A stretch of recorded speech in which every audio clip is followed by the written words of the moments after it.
Hello बच्चों, ये आपका बिजनेस स्टडीज़ के कुछ इम्पोर्टेंट क्वेश्चन है जो कि हिंदी में है। यूनिट 10 के अंतर्राष्ट्रीय व्यापार के कुछ इम्पोर्टेंट क्वेश्चन हैं। पहले तो इसका अर्थ। अंतर्राष्ट्रीय व्यवसाय मूल्य स्थापित में किस प्रकार सहायक होता है। एक देश के लिए अंतर्राष्ट्रीय व्यवसाय के महत्व के 4 बिंदु या 5 बिंदु पूछ सकता है, तो देख सकते हैं। एक देश के लिए अंतर्राष्ट्रीय व्यवसाय के महत्व: विदेशी मुद्रा की प्राप्ति, विभिन्न प्रकार की वस्तुओं की उपलब्धता, प्राकृतिक संपदा का अधिकतम उपयोग, उच्च जीवन स्तर, सेवा क्षेत्र का भी विकास होता है इससे। इसको आप एक्सप्लेन कर देंगे 2-3 लाइनों में, और कुछ और पॉइंट हैं जिसको आप एक्सप्लेन करना चाहें तो कर सकते हैं और लिख भी सकते हैं। प्राकृतिक आपदाओं के साथ विश्व की मदद, उत्पादन के साधनों की गतिशीलता, उच्च तकनीकी सुधार, कीमतों में स्थिरता, एकाधिकार पर लगाम, राष्ट्र का पूर्ण एवं संतुलित विकास, रोजगार में वृद्धि। ये केस स्टडी जैसा क्वेश्चन है।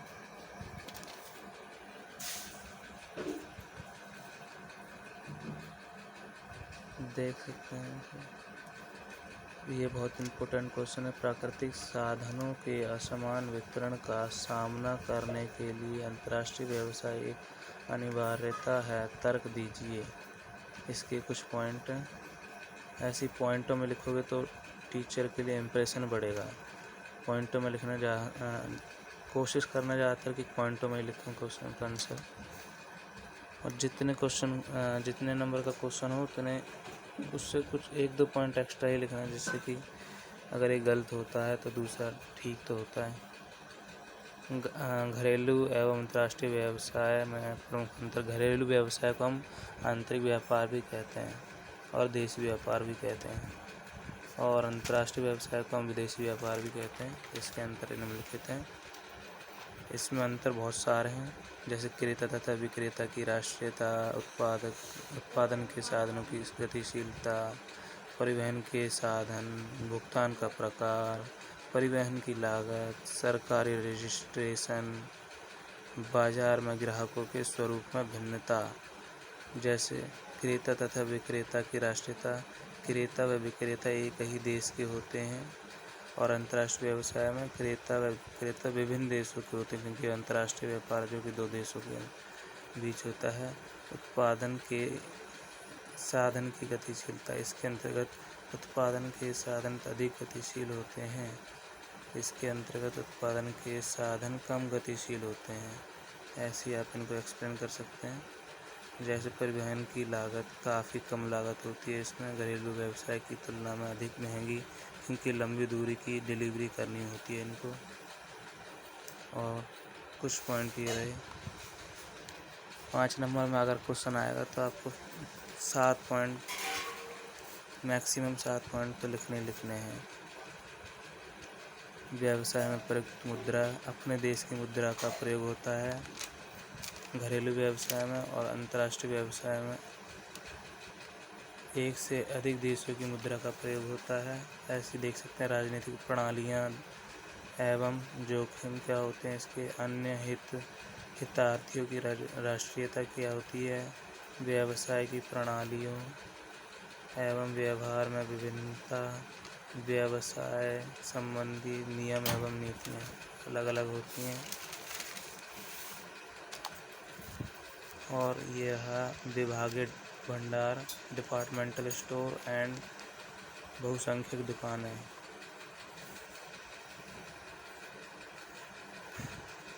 इनकी स्थिति: यह शहर के केंद्र में स्थित होते हैं। विभागीय भंडार, यह अलग अलग स्थानों पर स्थित होते हैं। बहुसंख्यक दुकानें, उत्पादों की चोरी है, अलग अलग उत्पादों की बिक्री करते हैं।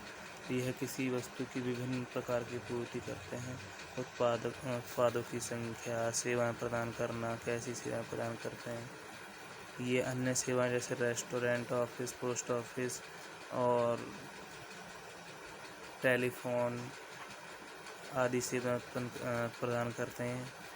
ये कुछ सीमित सेवाएं प्रदान करते हैं, जैसे गारंटी और मरम्मत वस्तु की जो होती है। मूल्य निर्धारण, यहाँ सभी विभागों में मूल्य नीति असमान होती है, क्योंकि अलग अलग होती है। बड़े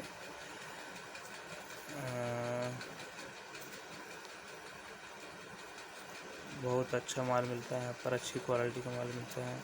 ये सभी दुकानों पर एक जैसी मूल्य नीति को अपनाते हैं।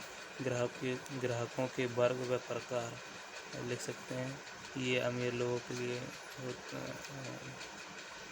अमीर लोग ही इनमें ज़्यादातर उच्च आय वर्ग के लोग ही ग्राहक होते हैं इसमें, और इसमें निम्न आय वर्ग से नीचे के भी होते हैं। इसमें सब प्रकार के होते हैं। साख सुविधा यानी उधार सुविधाएं, लोचपूर्णता, अंश या शेयर को परिभाषित कीजिए और कोई दो लाभ बताइए। 2 नंबर का क्वेश्चन है, 2-3 नंबर में आ जाएगा, देख सकते हैं। और चैप्टर नंबर 7 के इम्पोर्टेंट क्वेश्चन जो कि हैं, व्यवसाय वित्त के स्रोत। किन्हीं 2 कारकों की व्याख्या कीजिए जो किसी व्यवसाय की स्थायी पूंजी संबंधी आवश्यकताओं को प्रभावित करते हैं। स्थायी पूंजी को प्रभावित करने वाले तत्व या घटक निम्नलिखित हैं। अगर यही क्वेश्चन आपके 5 नंबर में आता है तो आपको ऐसे लिखना है। अगर 2 नंबर में आता है तो आपको ये 2 पॉइंट लिख लेने हैं, ये बहुत इम्पोर्टेंट है। व्यवसाय की प्रकृति, अगर व्यवसाय निर्माणी है तो उसमें अधिक मात्रा में स्थायी पूंजी की आवश्यकता होती है। व्यवसाय व्यापारिक व्यवसाय है तो उसमें कम पूंजी की आवश्यकता पड़ती है। व्यवसाय का आकार, अगर आकार बड़ा है तो अधिक पूंजी की आवश्यकता पड़ेगी। व्यवसाय छोटा है तो कम पूंजी की आवश्यकता पड़ेगी। उत्पादन तकनीक, अगर पुरानी तकनीक का उपयोग कर रहे हैं तो कम स्थायी पूंजी की आवश्यकता पड़ेगी। अगर आधुनिक तकनीक का उपयोग करेंगे तो ज़्यादा की पड़ेगी। स्थायी संपत्तियों को प्राप्त करने का तरीका, स्थायी संपत्तियाँ भी खरीदी जाती हैं इसके द्वारा। व्यवसाय को होने वाली 2 प्रकार की वित्तीय आवश्यकताएं बताइए। इसमें भी आप अगर 5 नंबर में आता है तो और लिख सकते हैं, अगर 2 नंबर में आता है तो ये 2 पॉइंट जरूर लिखना है। स्थायी पूंजी संबंधी आवश्यकताएं, कार्यशील पूंजी संबंधी आवश्यकताएं लिख सकते हैं। और 3 ये रहीं, विविधीकरण हेतु, तकनीकी सुधार हेतु, विकास एवं विस्तार हेतु। ये हो सकता है चाहे तो 2 नंबर में ऐसे दोनों पूछ लें एक साथ, या 1-1 नंबर का है वैसे तो क्वेश्चन, 1-1 नंबर के आपके आएंगे नहीं। स्थायी साधनों या संपत्तियों में लगाई जाने वाली पूंजी का नाम बताइए। स्थायी पूंजी होती है व्यवसाय के दिन प्रतिदिन के कार्यकलापों के लिए आवश्यक पूंजी का नाम है कार्यशील पूंजी। ये कर सकते हैं, केस स्टडी का क्वेश्चन है ये भी केस स्टडी का क्वेश्चन है। इसमें क्या कह रहा है, मधु लिमिटेड बच्चों की वस्त्र बनाने वाली कंपनी है। कंपनी पिछले कई सालों से अच्छा मुनाफा कमा रही है, ठीक है। इस वर्ष में भी उन्हें अच्छा लाभ हुआ है। कंपनी के पास पर्याप्त कोष है। कंपनी इक्विटी, समान रोजगार, क्वालिटी, समान रोजगार अवसर तथा उचित पारिश्रमिक आदि पर महत्व देती है। कंपनी के कई अंशधारी हैं जो नियमित तथा स्थायी आय चाहते हैं। मोहन भी ऐसे ही अंशधारियों में से एक है। देखो मैं आपको एक ट्रिक बताता हूँ। जो आपका केस स्टडी का क्वेश्चन होता है, आपके क्वेश्चन का आंसर इसी के ही अंदर होता है, बस आपको थोड़ा दिमाग लगाने की ज़रूरत है, वरना इसका आंसर इसी में ही होता है। चाहे देख लो, मोहन के पास किस प्रकार के अंश हैं। अब इसमें क्या कह रहा है, ये नियमित तथा स्थायी आय प्राप्त करना चाहते हैं अंशधारी। तो नियमित और स्थायी लाभ कौन प्राप्त करते हैं, पूर्वाधिकारी अंश यानी प्रेफरेंस शेयर्स नियमित तथा स्थायी लाभ चाहते हैं। कंपनी द्वारा पालन किए जा रहे किन्हीं 2 मूल्यों का उल्लेख कीजिए। कंपनी निवेश की सुरक्षा देती है, निश्चित लाभांश मिलता है, निश्चित दर पर लाभांश मिलता है इनको। कर में बचत केवल ऋण पत्रों के ब्याज पर उपलब्ध है, अंशों के लाभांश पर नहीं। कर में बचत केवल ऋण पत्रों के ब्याज पर उपलब्ध है, लेकिन अंशों के लाभांश पर नहीं, क्योंकि अंशों का लाभांश लाभ में से नहीं काटा जाता है, इसलिए इससे कंपनी को कर में बचत नहीं होती। एक उच्च लाभ कमाने वाली कंपनी भी अंश के स्थान पर ऋण पत्रों का चयन कर सकती है। कोई 2 कारण बताओ। ये कम खर्चीला, अगर 3 नंबर में आ जाए तो ऐसे 3 लिख दो। कम खर्चीला होता है, इसके धारक कौन होते हैं, इसका प्रतिफल क्या होता है, लाभांश मिलता है या ब्याज मिलती है, लिख सकते हैं। और इसी प्रकार ये भी केस स्टडी के ज़्यादातर क्वेश्चन मैंने इसमें लिए हैं, क्योंकि केस स्टडी भी आएगा इसमें। ये 5 नंबर का क्वेश्चन हो सकता है। अभिमन्यु लिमिटेड पुरुषों के लिए कमीजें बनाने वाली एक कंपनी है।